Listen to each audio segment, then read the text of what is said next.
ఇడ్లీ పిండితో పునుగులు ఎప్పుడైనా ట్రై చేశారా అండి? టేస్ట్ అయితే అదిరిపోతుంది. పైన క్రిస్పీగా లోపల సాఫ్ట్‌గా చాలా బాగా వస్తాయి.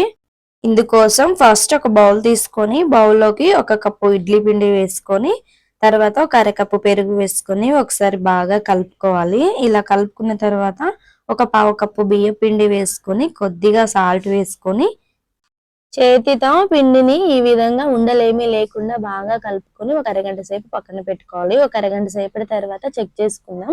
ఒక బౌల్‌లోకి వాటర్ తీసుకొని కొద్దిగా ఈ బ్యాటర్‌ని తీసుకొని వాటర్‌లో వేసుకున్నారంటే బ్యాటర్ అనేది పైకి తేలకుండా ఇలా లోపల ఉండిపోయిందంటే పర్ఫెక్ట్ కన్సిస్టెన్సీ వచ్చినట్లు. తర్వాత స్టవ్ ఆన్ చేసుకొని కడాయి పెట్టుకొని డీప్ ఫ్రైకి సరిపడా ఆయిల్ వేసుకొని ఒకటొకటిగా పునుగులు వేసుకొని పునుగుల్ని గోల్డెన్ బ్రౌన్ కలర్ వచ్చేంత వరకు క్రిస్పీగా కాల్చుకున్నారంటే టేస్ట్ అయితే అదిరిపోతుంది. అంతే అండి. నా వీడియో గనుక నచ్చినట్లయితే లైక్ చేయండి.